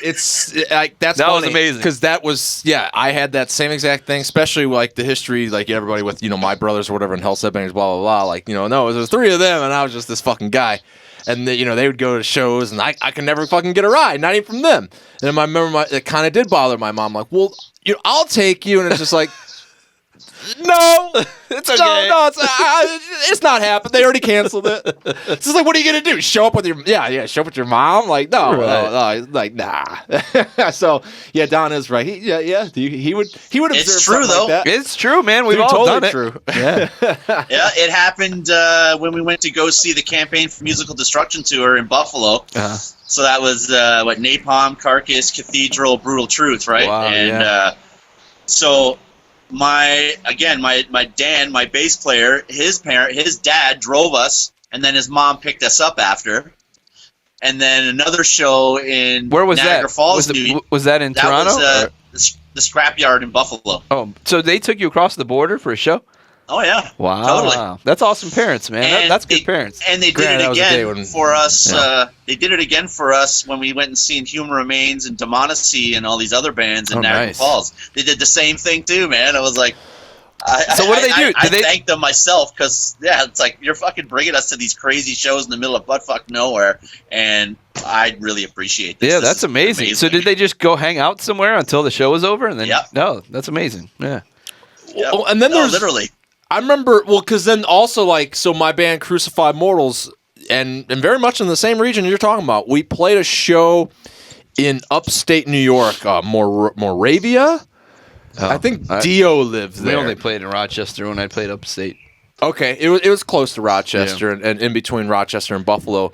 Moravia, New York. It was this the guys now they do this band called Fatal Curse. Oh, I know Fatal. Reaper Metal Records at the time. I released those guys' band. Yeah, their band was called Rabid. So it was Crucify I like that Mortals. Rabid stuff. Yeah, Rabid's cool. You still got copies available? No, that's long. I mean, fuck, man, you're going back. Well, dude, I'm trying to sell some if they're sitting around. You know? Well, I appreciate it, but good band though, good band. But I did such a swank job that they sold out. 12 years later, we aren't sitting on That's great. the original pressing. So anyway, Crucify Mortals played, and it was it was a town, a small town. Sure. Because that's kind of the point, is where like you get these unheard of towns, and those are the best shows. Yeah, because people come out because you never have shows there. Right. Well, and this one so much so that the Rabid dudes they kind of booked the show, and it was at like this, I don't know. It wasn't a typical place for a venue. Yeah. So the only people that showed up were like teenagers. Yeah. And it was fucking hilarious, man. Because like I used to I had this decapitated head. I'd fill up with blood. I'm dumping on my head. You'd say all this fucked up shit in between songs. So I'm doing all that. And meanwhile, like more and more, the parents, particularly the moms, start lining up on the back walls. It's getting this nonsense is almost over. But like that's like the peak of when the nonsense really started. They're coming to pick up. And I remember like this fucking kid, like he got, in playful manner, got decked in the face, and he's literally bleeding and shit. Then he's taking it, he's like putting the blood from my skull on his face. Like they just fucking having the time of their lives, man. But the moms in the corner, it was just the funniest fucking thing to be on stage observing that. But like, man, this crowd kicks ass. I don't know about the parents over here. I don't know about that semi going by either. Cam, you're really picking. We're really picking up a lot of the traffic over there. He's got to drop off some mulch. Is it too loud over there? Can you hear that? Well, just right then and there. Yeah, just then. Yeah. Just enough to be a smart ass. It's usually a Harley. There's a lot of Harleys, and the fire station is literally up the street, and the cop shop's just up the street here too. So This is kind of one of the main roads. So yeah, so during the coronavirus, it's even busier. Go figure. Speaking of which, this damn thing this is a great pop screen, dude. It's been pretty good. I kind of like it. Yeah. I mean, I do definitely hear other things that I gotta attenuate, but that's fucking great. We gotta use this. See, fuck, when Trump's up there saying we're a shortage of masks, I'd like to think because every audio engineer is like, fuck, these things are great. They're cheap. So Cam, I know we talked about it on your show, but or the show I did with you. But can you give the people on Reaper Metal Productions viewing the update for the GROWL documentary? So what I'm hoping to do is finish filming by at least the end of September. Obviously, with this shit going down, this sucks balls. Right. I don't know how long this is going to last, so we'll fucking see. But I still got to get my my female side to the movie itself. Yeah. Just because, I mean, it's a sausage party, man. Death metal's a sausage party. It's fucking. I was gonna say, what do you mean by the female side? Yeah. Oh, but now I get it. Derkata's about it, I think. So we gotta get all sides, right? And I mean, we all grew up with these fucking killer bands. So getting Winter in the mix. Right? We're getting like Derkata, Funerus. Nice. And we're gonna get Lori, which I've chatted about. She's the one who used to do the Buffalo fanzine and video series and shit back in the late 80s, early 90s. She lives in Toronto, so I want to sit down with her too. So want to get that side. We don't have enough Canadians yet. Yeah. But again, like I said, we're just waiting to get to people's places, right? Right. It's all this fucking travel because we don't have cash. Then you have the fun of editing it all. Yeah, how the fuck? I'm more interested in that. Honestly, not that what you're doing is boring. Just from a guy. Well, you know what I mean? Like from a guy that produces shit to another guy that does and metal stuff and people that aren't usually even if you're Matt Harvey. you're not exactly always used to like somebody coming up to you be like, man, and then having a video camera and then like doing a really good quality video or something. You know what I mean? Right. So to be that guy that's like going out and, you know, seeking out these interviews and doing a production, so to speak, like A, what is your workflow like? And then B, even when you have a workflow, I'm sure there's just a shit ton of footage that just happens because, you know, those moments where you keep the camera running or whatever, where like, how the hell do you then, go back and process all of that, then even footage. know what's in the cut for one, because there's always that bittersweet, dude, even a fucking YouTube video that's 20 minutes, there's those bittersweet moments that you're like, should I cut it? I don't know, it's pretty good, you know, and then, you know, you gotta make some cuts somewhere. Right. Like how do you go through working through all that with hours and then years of, you know, footage to go back to that you probably forgot, you know, crap that were notes, right? And, you know what I mean? So I have started logging everything now. I'm just going back to like the first interview. So I've gone through Anton Reisenberg from Pentagram Chili, and what did I do? I did somebody else already too. Anyways, so then I'm just writing down the key points of kind of the questions that we asked too, right? So that obviously when we go back and we go to that section of the movie where it's like, who do you think, you know, started the growl? Obviously, I'm linking up like, you know, Dan Lilliker said it at this time on this file, you know, blah, blah, blah, right? So I'm logging the footage now. And it's actually kind of fun because it's like, oh, yeah, I remember that. Oh, yeah, I forgot he said that. Oh, yeah, I did that, right? So that's kind of, obviously, that's going to be the painstaking part. But again, man, like why I'm working with this Phil guy, like the guy's a fucking editing genius. I don't know if you've seen the trailer and the little Indiegogo trailer that we did too or whatever. Like this guy can pull shit. Like it's unbelievable his flair for editing and telling a story with editing. Like he just knows.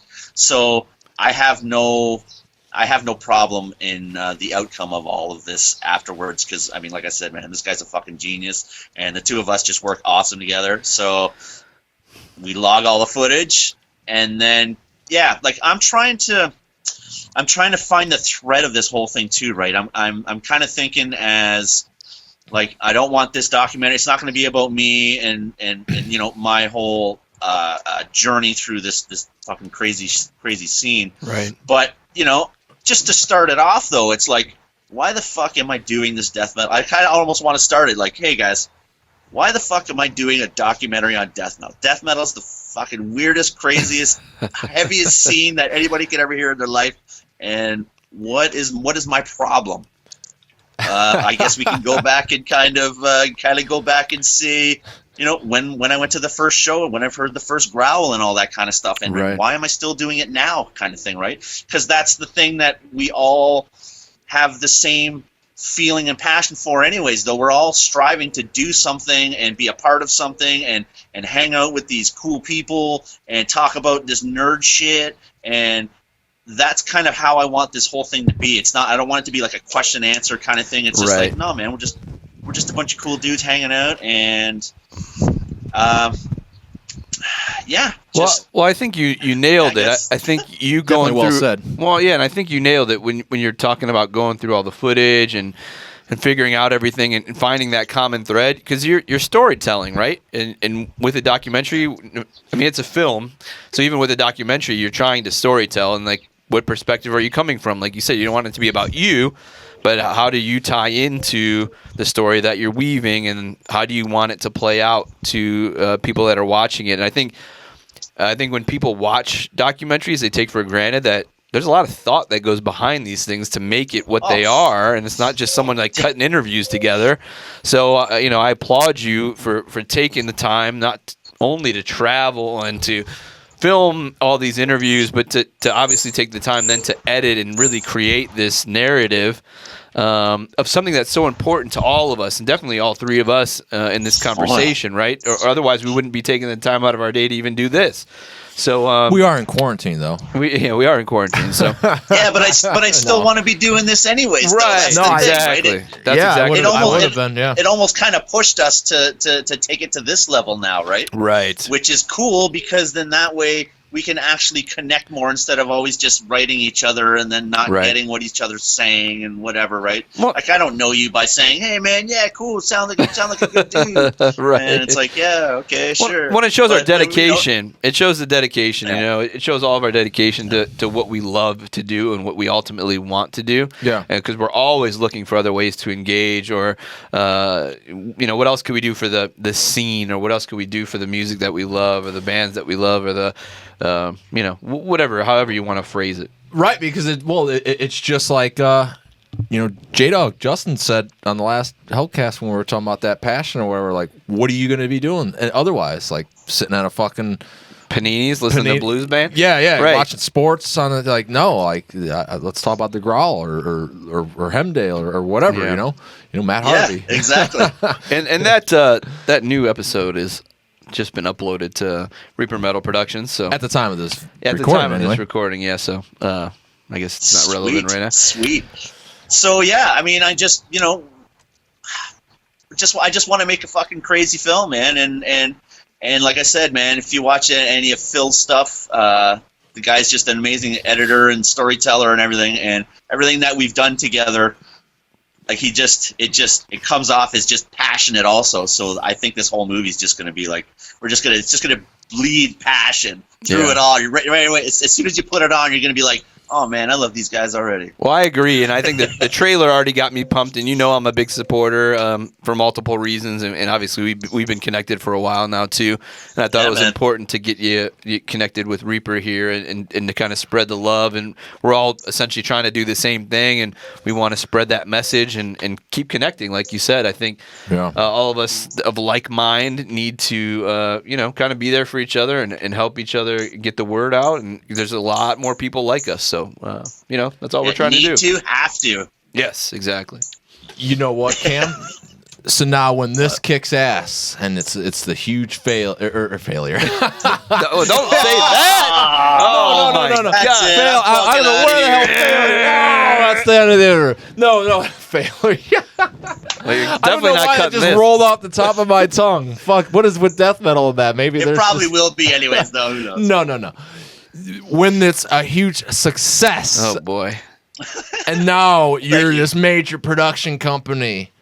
Are you gonna are you gonna go down the subgenres then and do thrash? And there's gonna be the wail, The scream, the bellow. The doom would be the bellow. the bellow, Yeah.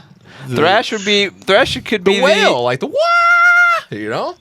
Kind of. I guess so. Yeah. The wail. I don't know. There's a whale somewhere. Somebody's got a whale. That would go way back, Yeah, right? that's pretty back. Yeah. Well, the point is there going to be other offshoots. Well, you got a growl, you got a whale. The fact that we're arguing this is awesome. So there you go. There's the passion right so there. I'll send you these clips. These will be the intro. No. Oh, fuck. I ain't sending you shit then. I'm sending you to YouTube to watch this. Reaper, you're not making the video. I'm making the fucking whale. Then I'm making the goddamn whale. What'd you say his name was?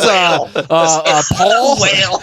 Paul does it, or I wasn't listening. What was his name that edits this together? He does a great job editing. I'm hiring that guy. We're doing the whale on Reaper Metal Productions. No. Fuck this. No. What was this called? I'm The telling- Growl? Fuck this. You know what I meant? That fail. That failure. That's why I said failure. 'Cause you're gonna rag on my fucking great idea. Oh, damn it. No, we're not doing any of that. Fuck. We're trying to write some scripts right now. We have we got some people that have been talking about some things. So Phil's writing a script right now, and it's kind of going to be. Do you like the movies Crank? The Crank movies? Oh, I've actually Jason never Statham? seen him. I know the premise, but I've never watched him. Yeah. I know he had to have Snatch sex or jack off to keep his heart rate up. Oh, really? See, Snatch was my introduction to Jason Statham. I love and Snatch. Ironically enough, it's the only Jason Statham the I can only one. stomach. Yeah. Well, he just gets a that's a little. great- Well, anyway, you can get to Sorry. your point, Cam. Anyways, so the movie itself is just the way it's edited and the way it's shot and everything like that, right? So Phil's kind of like playing with this idea, with this script here, but we want to make movies. We just want to make more movies. Like I said, we did a horror movie for Full Moon, which did Puppet Master and Tourist Trap and Reanimator and all that, right? And so that did it come company, out? we did the movie no for shit. Did it come out? What's that movie called? It's not out yet. Necropolis Legion. Cool. It's on Amazon Prime in the States right now. Oh, nice. And it's should be coming to Blu-ray and DVD hopefully in the next couple months. Dude, I'm definitely Links watching in the description. that. Yeah. Definitely watching that. Well, especially during fucking quarantine. Well, dude, I didn't even know Full Moon was still a thing. I mean, I used to hunt down every Full Moon production, or entertainment. Full Moon Entertainment. No, that's production. I was gonna say. Full Moon Productions I did too, but Full Moon Entertainment, because that's Puppet Master for sure, but that's also subspecies and all that, right? So, I don't Demonic Toys, Yeah. Ginger Dead Man, Right.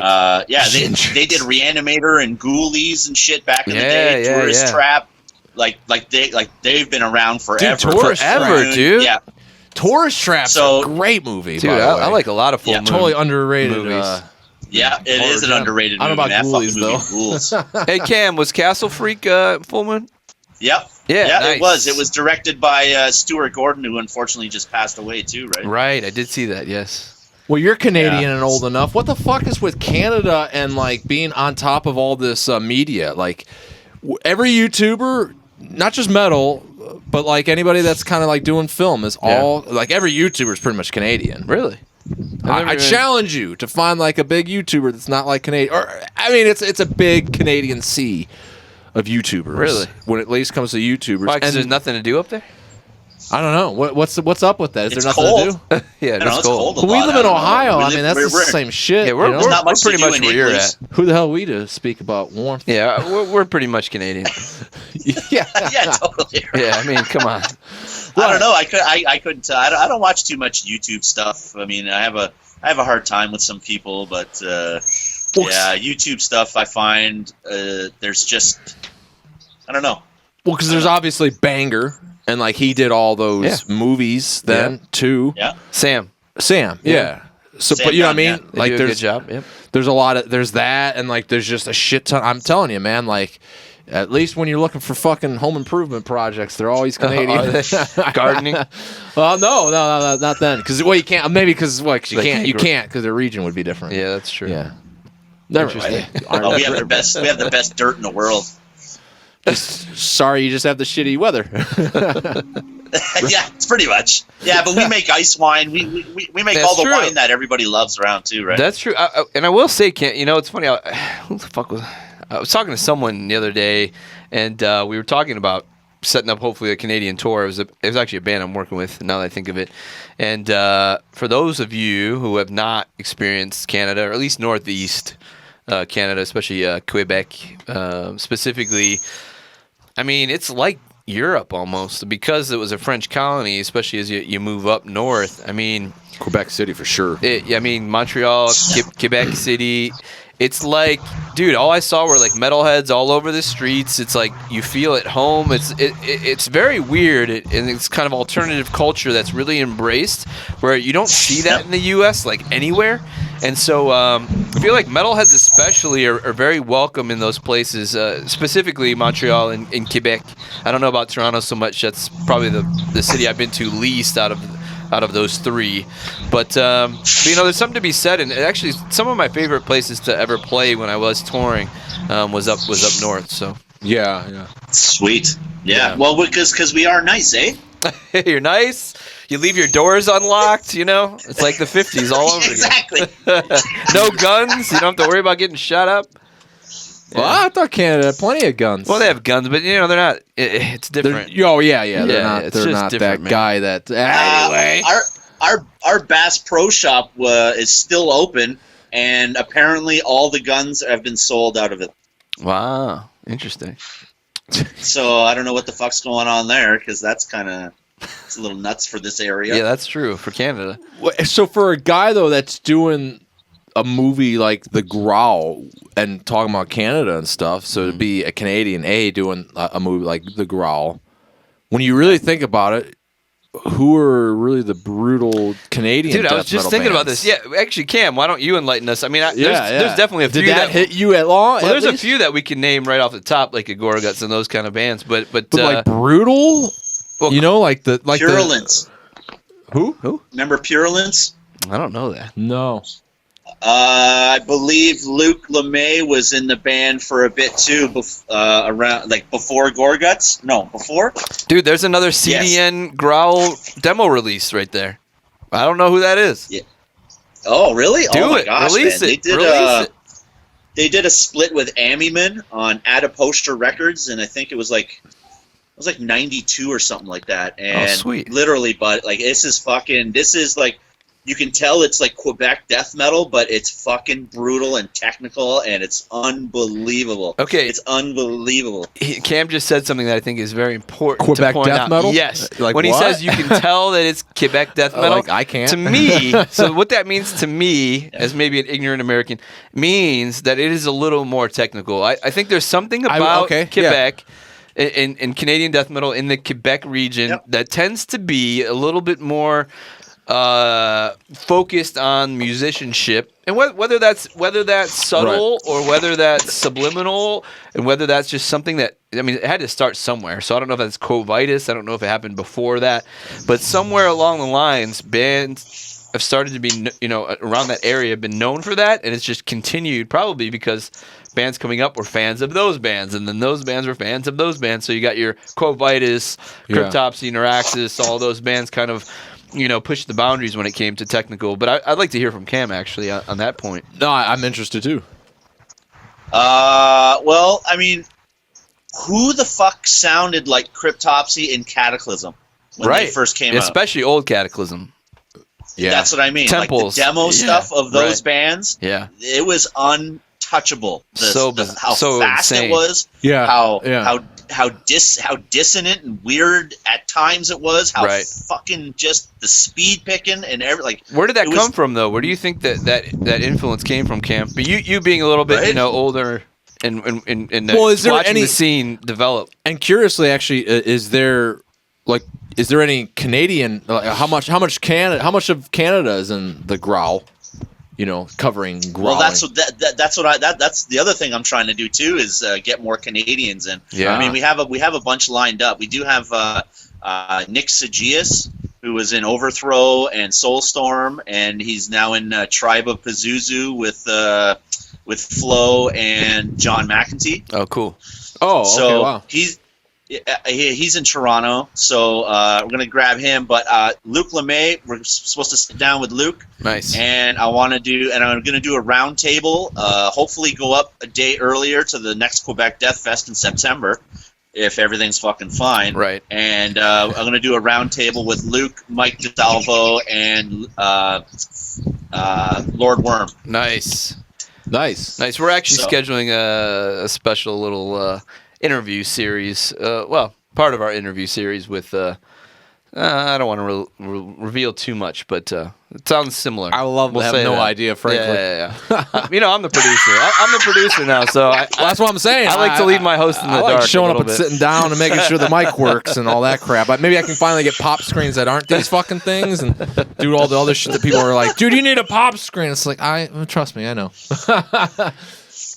Yeah, but I don't know what it is about Quebec, man. Yeah. I don't understand. I mean, obviously they have the European influence, but even not a lot of European bands are super technical. Obviously, Sweden has always been known for its kind of technical prowess, but they're more melodic, and less like showy.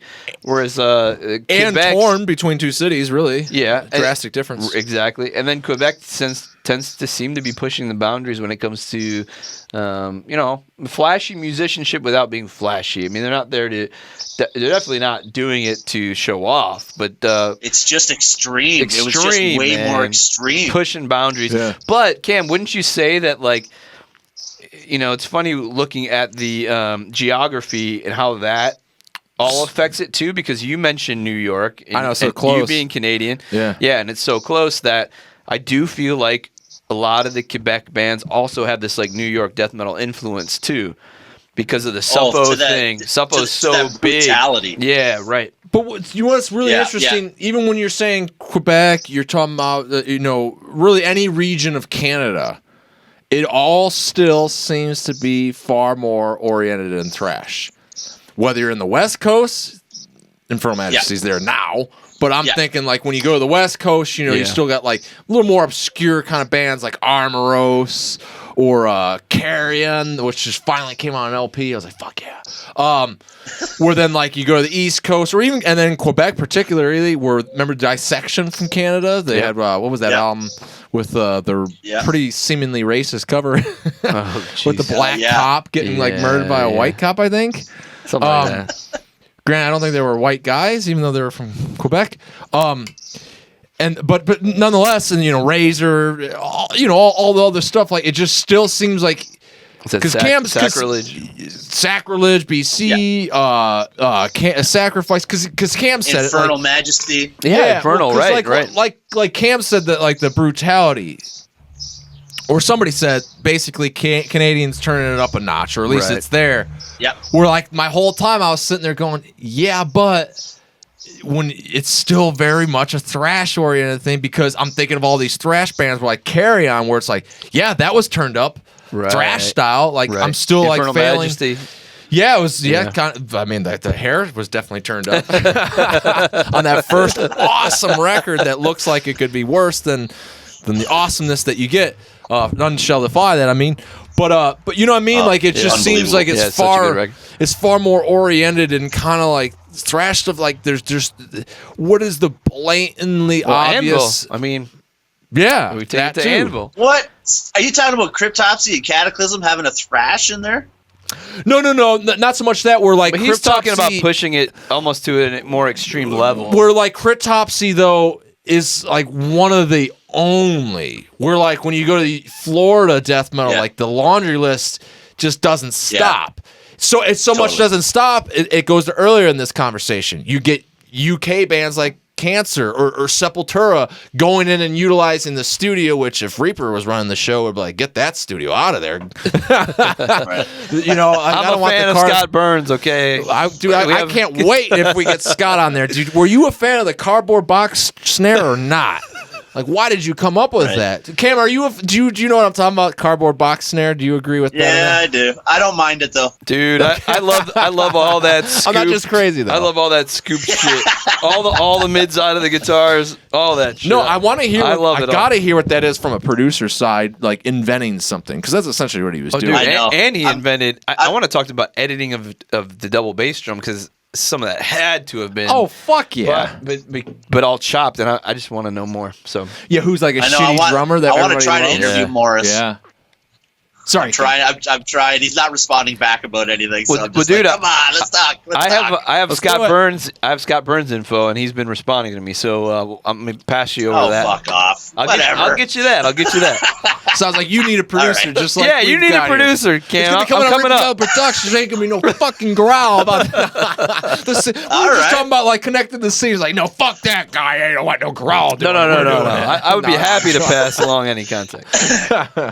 Sweet. But yeah, like you said, this like the States itself. I mean, you can like 700 death metal bands. Yeah. Talk about Canada, you could probably name 30. Right. I couldn't do that. No. Yeah, that might be a challenge in itself. Literally. Yeah, really. Shit. Why don't we do this? Since we've had such a nice conversation, and it kind of landed on a challenge there. I failed. I can mention. I don't know. Let's challenge the guest. Let's challenging the guest. You said 30, dude. I want to see how close you get to 30. Oh, no way. Not just Quebec or anything, well, just Canada 30's a lot. 30's a lot. 30 Canadian. Just start. 30 all right. Cam, let's just see how many death metal bands from Canada you can do. Yeah. Let's just see how many. Let's not put a number on not it. 30. Doesn't have to be 30. You ring them off, and we'll count them up. Yes. Why did I ever speak? Okay. So let's go Cataclysm. Yep. Cryptopsy. Neuraxis, Quo Vadis. Yep. Let's do Immortal Possession out of Alberta. Okay. Old school. I like you're putting the geography to it. Their new band Votov. So I don't know if I can include that as another band. Yeah, sure. Yeah. Just a band, you know. Gastric Pus. They were a grind death metal band from Toronto. Cool. Catharsis. They were a death metal band from Toronto also. With a K or a C? C. Yeah, because Okay. the K one's the German black. Oh yeah, metal band, I would get confused. yeah. There was Casket out of Calgary. There was possibly, I'm going to say Tumult. That was this guy Kelly, who ended up actually is in Revenge, Oh, nice. I believe. We're at 10. We're at 10. We're at 10. Oh shit. Okay. You got 20 more. damn it. Okay. Summertime Daisies. Okay. They're Canadian. They were out of Wow. London. Blood of Christ. They were out of London, Ontario, also. Oh, we have a Blood of Christ in Cleveland too. I always forget that there was a Canadian Yes. one. Yeah. Yeah, Yeah. most people probably remember that one. Flesh Yeah. Feast. Okay. Flesh Feast out of London. That cult brutal death metal band Orchidectomy. Okay. If you ever heard of those guys, I have not heard them actually. they put out one album on, I believe it was Unmatched Brutality. Okay. And literally that fucking album went cult for some reason, and there's never been a repress or anything, and those CDs are going for like $300. Dude, apparently. you got to get on it. CDN. Yeah. I Going know, with your right? demo All series. right. If you don't do it, let's do it together. All right. All right, let's talk. Okay. Yeah, hey, I'm always open. Hey, I'm on a roll. I'm on a roll. All right. All right. You are You're on a at roll. 14. Okay, what 14. else? 14. Half. Oh, we're at 14. Kinda. Oh shit. Okay. Well, I'm gonna say Let's get my to band 20. Mangled. Okay. Massification. They were from Ingersoll. Inbred. They were from Oshawa. Nailed. They were a thrash death metal band, also from Oshawa. Harley or Purulence. The guy in the Harley. Yeah, there's a guy in the Harley. There he is. He's a douchebag. Purulence. Okay. Bleeding Remains. We're They're at from 20. Montreal also. We hit 20. Yeah. Cam, you're close. Keep it going. He might be able Did to I do say this. Soulstorm? Did I say Soulstorm? No, you didn't. No. Okay, Soulstorm. Let's do. Can we say Early Sacrifices death metal? I would agree. Yeah, I'll go with that. I'll go with it. Yep. It's a cheap Okay. shot, but All I'll right, go cool. with it. He needs help, man. Rob Urbanati's other band, Inner Thought. That was like an industrial death metal band. I do remember Inner Thought. Yeah. They were actually signed to a decent I sized know. label, I think. Oh wow. No. Yeah. Didn't know. Yeah. I think they were. I Yeah, own totally an were. Inner Thought record. Yeah. Didn't know. Yeah. Fumigation. They're from Oshawa. Oshawa's rocking. Blastomycosis. They're from Toronto. Wow. You know, he could just be making shit up. He could be. We got Metal Nope, Archive, nope. so. No, Cam, we're at No. 25, dude. Five Dude, go more. for it. You got it. You thought you got couldn't do this, it. dude. I mean, we're gonna All double right. check all this. You of course, got but this. Okay. Yeah, Holy you gotta shit, put that up eventually. Yeah. Where am I going now? here? 25. You were at 25. Oshawa Oh, last week. he's in Oshawa a lot. I don't even know where that is. It's like- Mitochondrian. Oh yeah. Oh, yeah, yeah. Okay. There's another one. What would you put Revenge as? I'd count it because it's extreme enough it's to be extreme like enough, yeah. confusing, you know. Okay. So you could throw And, that. I would even give you Despised Icon because of the early work. Yeah, okay. Well, if Like you're gonna the go early extreme record. like that, I mean, they no, still had a all right, hardcore we don't want to make it any slam. easier though. You're near it. You're near the 30, so let's Yeah. keep Well, it if he brutal. needs it. Yeah. If you need it. What are we at? I'm at 27. I was never counting. I'm counting. Okay. I'm counting. This is accurate count. Okay, good. Oh, Disgust. There's another Oshawa band. They just recently got an Damn, album out where on the fuck is Oshawa? CDN Records Yeah, also. Oshawa's got a billion Yeah, bands. where's Oshawa again? Yeah, Where is just on the outskirts of Toronto. Oh, okay. Never heard of it. Yeah, it's like an hour. It's like an hour and a half from where I am. Okay. Okay. It's a little bit of a dirt city, so there's some there's some hardcore happenings out there. Gotcha. Okay. So totally. So they like the death metal there. You only need 2 more, Cam. Got 2 more, man. Do it. You got it. I'm more, impressed already. 2 more. I know he didn't even like go to like some big ones. I mean, Like, he's you're- still going without really having there was to stop. there was only thought. You know. Would you say into eternity? Uh, They're more progressive metal. Yeah, Yeah. I don't know if we can count them. Yeah, he ruined Iced Earth too. Okay. Yeah, and you don't know my story with Into Eternity. I actually was I joining know. that band. I was moving to Canada. That's Oh another yeah, I story. I do. Yeah. But no, I wouldn't. I would say the more progressive, right? Yeah, they don't fit. Yeah, they don't fit. Yeah, totally. Oh, See, that's where I would have thought you would have been like Cam, guesses you got ago. 2 left. Yeah, you got 2 left. It's good that you would go like 2 left into 30 to be like, what about into eternity? You can know pull what I that mean? despised I would've icon. figured The you early would've been- stuff was yeah. pretty slamming. It is. I don't- It is heavy. I gotta be honest, I got no lifeline for no. you. You got a lifeline? I But don't. I'm not. Oh, you don't. All right. What do you got? What do you got? Nothing. I got nothing. I'm fucking flat. I'm thoroughly impressed. I gotta say. So if it's gonna be 28, we're gonna settle with 28. I'm not done yet. My mind's just okay. gonna keep All right, rolling. all So right. if you I'm gonna so start. if you want to talk amongst yourselves and Sure. I don't know. Let's Well, see. I was Well, prepared. Can we come up with 2 that he didn't mention? I mean, Fuck no, dude. That's how bad I am. See, there's a go. Well, I'm American. I don't know fucking shit yeah, about but there's Canada. I guess that's more black metal. I almost had one for you, man. Sorry. I was thinking of like Blackguard and Profungus Mortis and all that. But Yeah. it's not really. I mean, it's extreme, Nah. but it's not quite what we're looking for. There is another band. Bastard Son. Bastard Son is another one on CDN Records. Okay, They're Toronto people. Bastard there you son. go. See, I'm more. I One guess more. One more. I was more in the thrash, so that's all I'm thinking of. Fuck. Because CDN fucking Oh, released a lot of I Canadian got it. stuff I lately. got it. You got a I save? it. Yes, coming out soon. what do you got? Next record coming out soon. Reaper Metal Production. Akirian. Akirian! There That'll it work, is. too. But you got one more. Ass Simulation. Oh, that's right. The Yes. simulation. Do you know those guys? Oh. From the West, I I've think. heard that name. Are they from the West? Yeah. Yeah. How How do we miss Akirian? Oh, my God. How do I miss a band that I'm going to be working with? Yeah, how do we miss them? I mean, I hope they don't watch this. Jeez. Yeah, one of the members of Ass Simulations in Tyrant's Hey, Blood. Tyrant's Blood. Now I'm thinking all What kind of- kind of bands. What What about Augury? Augury. Augury. That's Oh, right. There's good. another one. You know what? You Yep. know, there's gonna be a fucking internet troll that's gonna be like, he didn't say blasphemy, but I wouldn't. I wouldn't have put that in brutal, no, like yeah. death metal. No, Yeah, I wouldn't say. yeah. And there's But another. then another again, bit- we said God damn it. revenge, though. Yeah. The internet But troll we will be made happy. But we made up for it though, because even if someone discredited that, we were over 30, and there's one more. I'm gonna find it. I mean, it took Yeah. Cam's There's a lot 28 more. fucking examples for me to think of a band I was working with, so I'm I can't still- take any fucking credit I'm still for any of that. impressed, man. I suck. I just flat out suck. I'll admit, I'm taking it. Where is it? Tommy's looking shit Cam, up, so he's Cam, is cheating. it? Well, no. I mean, Some obvious ones. What? is Neurotic Mutation from Canada?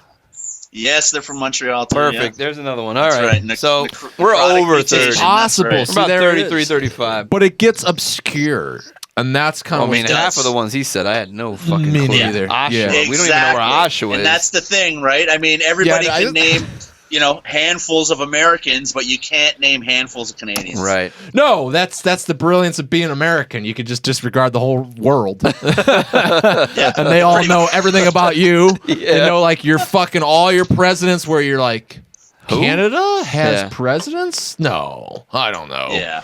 I still They have don't know. Parliament? Yeah. Yeah. Prime Minister, Queen. What is the country called again? We have- See, you don't know. We have- Quebec. we have- Where's that? We, You know? we live in igloos, man. Come on. I'm not. That's like the radical fucking Trumper that would think that. Yeah, maybe. Okay. Well, cool, man. We're not gonna get political. Yeah. Yeah, I We were- think. Well, at least we got 30 Canadian bands. Dude, over 30. You did it. You do. Genuine. To the point, to the point of like, wow, and needless to say, these will not be linked in the description. That's a lot of research I have to Yeah. go fucking do. Yeah, go bother Cam. Go ask Cam for those links. Yes. So on that note, We'll give you Cam's email at the if bottom. you want to here. find out all 30 bands, You or should all- list them. Cam, you should list them. Really. yes. Well, for this video, it's gonna be means it's my work, and I'm not doing that. Right. So where can be bothered? So if somebody wants, like, dude, where's the links to those bands? Where can you be bothered, Cam? Or Fuck. peacefully I'm gonna say contacted. most of them are on Peacefully YouTube. contacted. Yeah. They're on YouTube. Well, but if somebody totally. if somebody wanted to reach out to you and so Yeah, help, maybe donate to the Growl. Maybe, how would they reach you? yeah. Oh, well, growlmovie.com would be the best. There If you you're on go. Facebook, just look us up, GROWL Death Metal Documentary. And, we hang out everywhere. Instagram. We just want to hang out, man. That's great. What interviews do you have coming up, Cam, on your YouTube series? Well, tonight here? is Dave Hill. You know Dave Hill? Yeah, from why the hell does his name sound Sounds so like familiar? And I don't know who the hell he Thinking is. a comedian. Yes. Is that right? He's a comedian. Yeah. He's the metal injection guy, the funny see? black metal guy. I knew it. Oh, Right. yeah. I guess I don't watch Black or Metal Injection enough.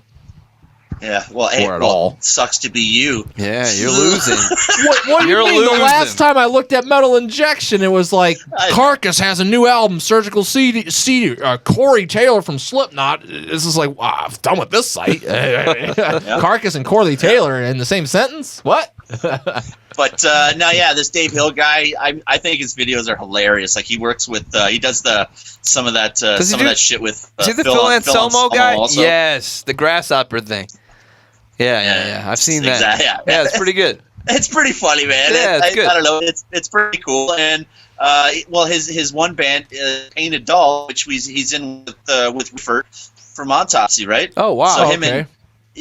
him and Dave Hill, Painted Doll. Oh, I got to check that And then Dave is doing that new band, Witch Taint, out. Okay. which is those kids on BMXs wearing black metal makeup, and it's kind of, I don't know, I wouldn't say it's trending, but some people are talking about it or whatever. But Yeah, I'll anyways, check it it's out. this Witch Taint band. He's in this too. All right. I mean, like he hangs out, so he's a cool dude.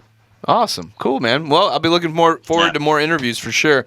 And then on Thursday is I don't know if many Americans know this guy, but this guy Alan Cross, he's been a DJ for probably like 25 years on some of the big alternative stations, I guess. And he's he's pretty much a historian of music. Nice. The guy hosts a show called The History of New Music, and like the guy digs like it's unfucking believable. Like the guy. He's hypersensitive to knowledge, and he knows everything about everything. Just a library, huh? He literally is, man. I swear to God, like Cool. Alan Cross, this guy is fucking unbelievable. So check it So out. much a library, he could name 30 Canadian can you name death 30 metal? Canadian death metal bands? Because if he can't, he ain't no the way. library. I got him on that one. You got that, dude. There you go. Fucking yes. The Growl. You were crowned. Empty Canadian beer bottles. King. Let's stack there them it up. is. Reaper Metal Productions crowns Cam, the producer. What is your title for the Growl? Director, producer. Director, producer. The guy. We'll just say the guy. Yeah. You get 2 empty beer cans. Three. That's three. Can't even count. That's how fucking dumb I am, let alone naming fucking 30 death metal bands from Canada. 3. You're crowned 3 empty beer cans. That's all we drank this whole time? Jeez, we're behind. 4. Oh, 4. I'm drinking There's water. A 4. 4. I'm drinking water, man. I got I'm water trying right There we to, go. You got 4 empty beer. That's going to be the official The trophy? Reaper Metal trophy. You know how like SOD magazine's got 6 skulls and everything's always 6 skulls? Well, we're going to have 4 empty beer cans, and they're going to change. Maybe sometimes there'll be 3. And if you really suck, you won't even get an empty beer can. Wow, That'd be thank mean you. with the Canadian death metal. I get 0 empty beer Reaper cans gets on that. 0. 0. It's fucking 0. Hey, dude, you gotta. If we go back to that Vader conversation, do you have a picture of those pants? I do. We gotta see them.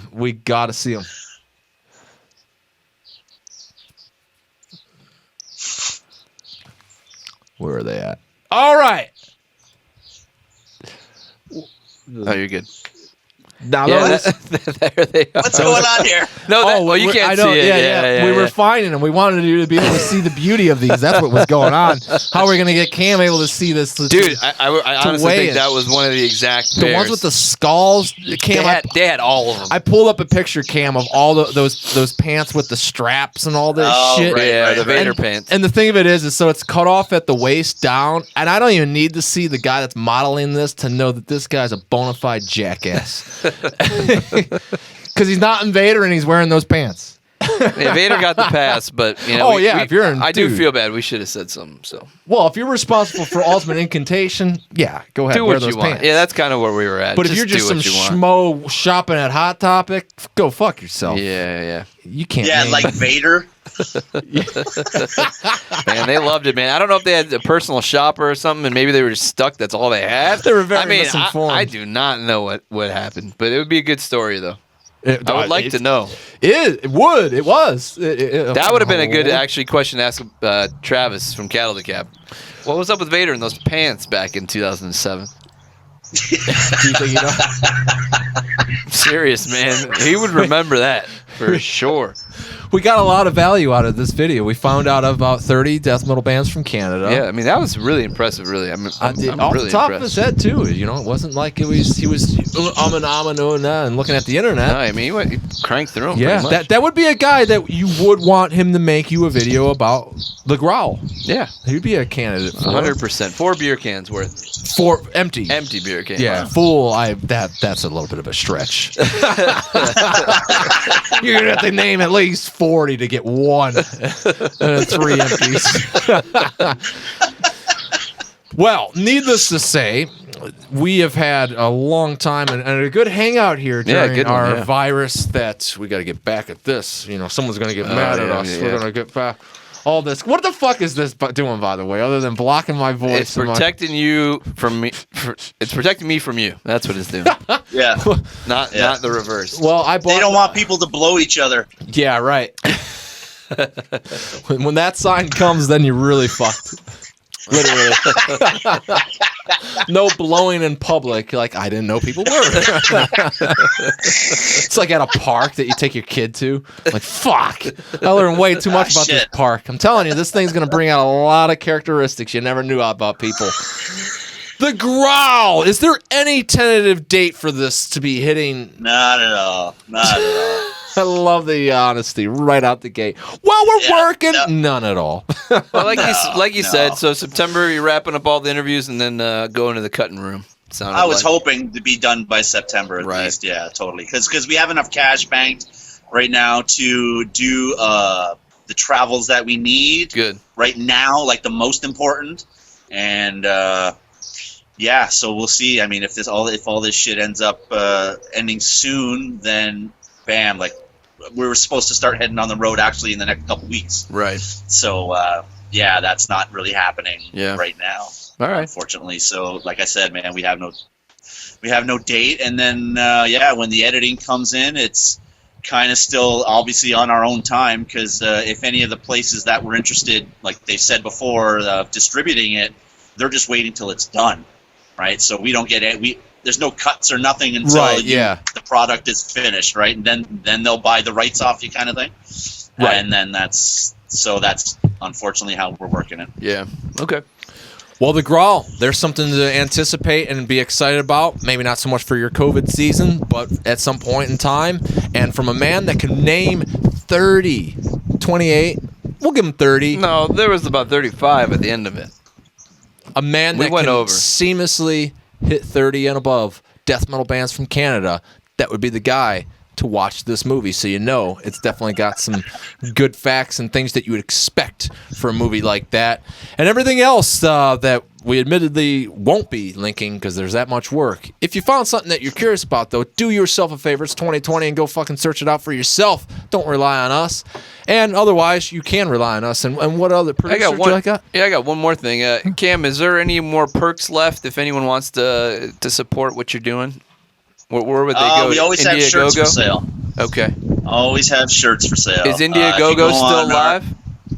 Indiegogo has been done for a while, so we're shipping. We just shipped out the shirts, or unfortunately, with again the mail's getting fucked up now. Right. So people are waiting on this because our printer he can't get shit because half of his stuff was from the States. Gotcha. So they're being sticky with that right now too. So unfortunately, but.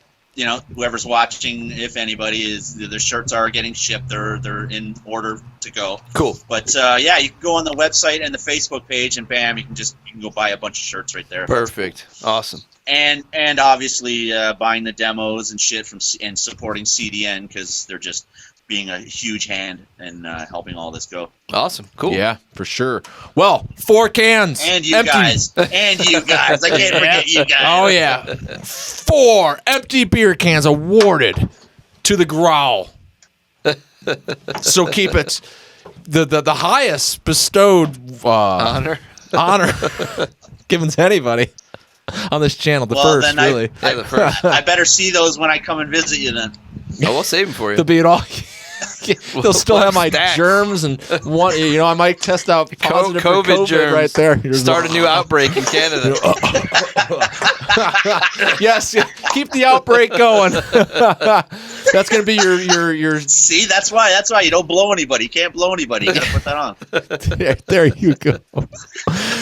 Well, if this has been your first time here on Reaper Metal Productions, then do all that wonderful YouTube shit. Subscribe, like, and everything that it's pretty fucking obvious. I don't need to remind you of it, because when you do all that, that'll mean we'll have everything we need to do to talk to you next time. Exactly. 4